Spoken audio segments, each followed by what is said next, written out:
इस कहानी में हम देखेंगे कैसे 50 साल की औरत अपने ही बेटे को अपनी रातें रंगीन करने के लिए मजबूर कर देती है।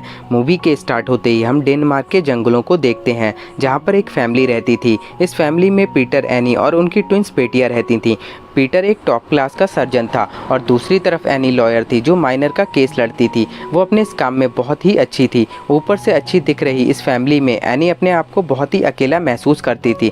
इसके बाद हम पीटर के साथ चार्ली को देखते हैं। वो उसकी एक्स वाइफ का बेटा है जो एनी की बेरंग रातों को रंगीन बनाने के लिए आ गया था। एनी की दोनों बेटियां चार्ली से मिलते टाइम उसे की चेन देती हैं, लेकिन ये गिफ्ट चार्ली को पसंद नहीं आता, जो अगले दिन एनी को घर के बाहर पड़ा हुआ मिलता है। एनी सोचती है शायद ये गलती से गिर गया होगा, तो वो उसे वापस करने के लिए चार्ली के रूम में जाती है जहाँ पर उसे एक 18+ बुक मिलती है। तभी चार्ली आ जाता है और एनी उससे पूछती है, क्या मैं जान सकती हूँ तुम इस बुक से क्या पढ़ रहे हो? जिसे सुनकर चार्ली एकदम से डर जाता है, लेकिन एनी मुस्कुराते हुए उसे वो वापस कर देती है। एक दिन एनी जब अपने ऑफिस से घर लौटती है तब वो नोटिस करती है घर पर चोरी हो गई है, जिसमें वो की चेन भी शामिल था। लेकिन अगले दिन कपड़े धोते टाइम एनी को वो की चेन चार्ली की पेंट से मिलता है। इसका मतलब था वो चोरी चार्ली ने ही की थी। चार्ली एक अजीब टाइप का लड़का था, इसलिए एनी उसे सुधारने का मौका ढूंढ रही थी। इसलिए वो अपने लॉयर वाले अंदाज में चार्ली से कहती है, अगर तुम चाहते हो तुम्हारी इस हरकत के बारे में किसी को पता ना चले तो तुम्हें सारे फैमिली फंक्शन और पिकनिक में शामिल होना होगा। उसकी बात सुनकर चार्ली मान जाता है और अगले दिन पिकनिक में वो अपने दोनों बहनों के साथ बहुत ही इंजॉय करता है। एनी ये सब देखकर बहुत खुश होती है क्योंकि अब उनके बीच की दूरियां खत्म हो जाएंगी। उसी शाम को चार्ली अपनी गर्लफ्रेंड को एनी से मिलवाता है। फिर दोनों मस्ती करने के लिए ऊपर चले जाते हैं, लेकिन नीचे एनी अपनी बेचैनी में अपनी जवानी को याद करके उंगलियां घिस रही थी। इसके अगले दिन हम देखते हैं ये चारों फिर से लेक में स्विमिंग करने के लिए जाते हैं। ये तीनों तो नहा रहे थे, लेकिन एनी एक तरफ बैठकर बुक पढ़ रही थी। इसके बाद चार्ली उसे बुलाने के लिए आता है। एनी कभी भी स्विमिंग नहीं करती थी, लेकिन चार्ली के बोलने पर वो अंदर आ जाती है क्योंकि वो भी आज चार्ली के साथ एंजॉय करना चाहती थी। फिर दोनों के बीच की दूरियां खत्म होने लगीं। इसके बाद ये दोनों अपना ज़्यादातर समय एक साथ गुजारने लगे। फिर चार्ली एक दिन एनी को लेकर एक क्लब में जाता है। ये दोनों वहाँ पर खुलकर बात करते हैं, लेकिन तभी चार्ली को उसकी गर्लफ्रेंड का मैसेज आता है। तभी चार्ली वहाँ से जाने लगता है, लेकिन एनी उसे किस कर लेती है। एनी का ये बिहेवियर चार्ली को थोड़ा सा वियर्ड लगता है, लेकिन वो उसे मॉम का प्यार समझकर वहाँ से चला जाता है। लेकिन मॉम का प्यार तो एनी कब का भूल चुकी थी, अब तो उसके दिमाग में कुछ और ही चल रहा था। इसके बाद हम देखते हैं जब ये लोग मिलकर हाइड एंड सीक खेल रहे थे तब चार्ली का एक टच भी एनी को सेड्यूस कर रहा था। इसके बाद रात में एनी अपने रूम से निकलकर चार्ली के रूम में पहुंच जाती है, जिसे देखकर चार्ली एकदम हैरान हो जाता है। लेकिन एनी के दिल और दिमाग पर चार्ली का भूत सवार हो गया था और वो चार्ली का औजार निकालकर अपने मुंह में लेने लगी थी। चार्ली भी अपने आप को कंट्रोल नहीं कर पाता और एनी की सूखी पड़ी गुफा में बारिश कर देता है। यहीं से इनका एक अलग रिश्ता शुरू हो जाता है। अब इन्हें जब भी मौका मिलता था ये शुरू हो जाते थे। एक दिन गपागप करने के बाद चार्ली एनी की बातें रिकॉर्ड कर रहा था, जिस पर चार्ली एनी से पूछता है, तुमने फर्स्ट टाइम अपनी गुफा का दरवाजा किसके लिए खोला था?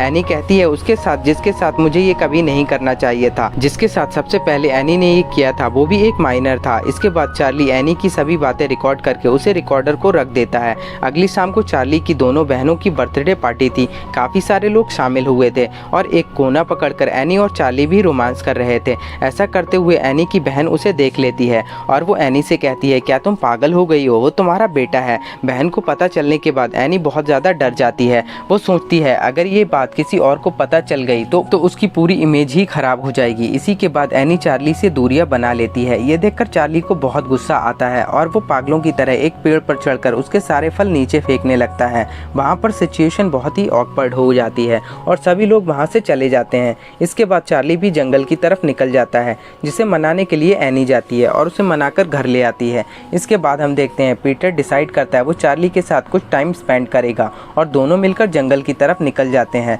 दूसरी तरफ एनी अपनी दोनों बेटियों को एक स्टोरी सुना रही थी। उस स्टोरी में क्वीन का कैरेक्टर बहुत ही खतरनाक था। वो गलती करने वाले को सीधा मौत की सजा सुनाती थी। ये हमें अगले दिन पता चल जाता है जब पीटर और चार्ली जंगल से वापस आते हैं। तब एनी देखती है पीटर का बिहेवियर कुछ बदला बदला सा लग रहा है। ये देखकर वो समझ जाती है चार्ली ने पीटर को सब कुछ बता दिया है, जिसके लिए वो पीटर को कन्फ्रंट करती है और वो उसे कहती है, चार्ली ने तुम्हें जो कुछ भी बताया है वो सब कुछ झूठ है। अगर तुम्हें इस पर भरोसा नहीं है तो मैं अभी सब कुछ छोड़कर यहाँ से चली जाऊँगी। ये सुनकर पीटर बहुत ही कन्फ्यूज़ हो जाता है, आखिर वो किसकी साइड ले। इसके बाद एनी अपने लॉयर वाले अंदाज में उसे कहती है कुछ दिनों पहले जो चोरी हुई थी वो चार्ली ने ही की थी। ये सुनते ही पीटर एनी पर भरोसा कर लेता है और चार्ली के एकदम से खिलाफ हो जाता है, क्योंकि चार्ली का बिहेवियर शुरुआत से ही बहुत ही अजीब था।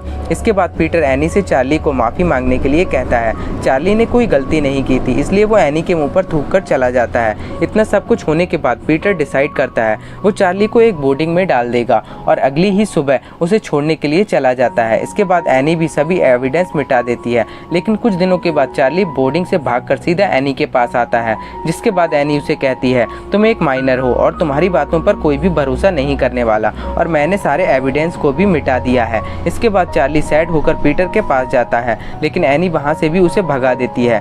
वो एकदम से अकेला हो गया था, इसलिए वो फिर से उसी जंगल में चला जाता है जहाँ पर ठंड और भूख की वजह से चार्ली की मौत हो जाती है। इसके बाद हम देखते हैं अब पीटर को समझ आ गया था कि एनी ने ही उसे अपने मतलब के लिए इस्तेमाल किया था। वो चाहकर भी एनी को छोड़ नहीं पाता, क्योंकि एक बार फिर से उसकी फैमिली दूर हो जाती। इसके बाद वो लोग आज ऑस्ट्रेलिया चार्ली की मॉम के पास जा रहे थे, जहाँ पर दोनों बहनें और पीटर चार्ली को खोने के गम में खोए हुए थे, लेकिन एनी के चेहरे पर कोई भी दुख नहीं था। यहीं पर मूवी एंड हो जाती है। आई होप आपको एक्सप्लेनेशन अच्छा लगा होगा। अगर आपको वीडियो पसंद आया तो प्लीज़ इसे लाइक कर दीजिए और चैनल को सब्सक्राइब कर लीजिए।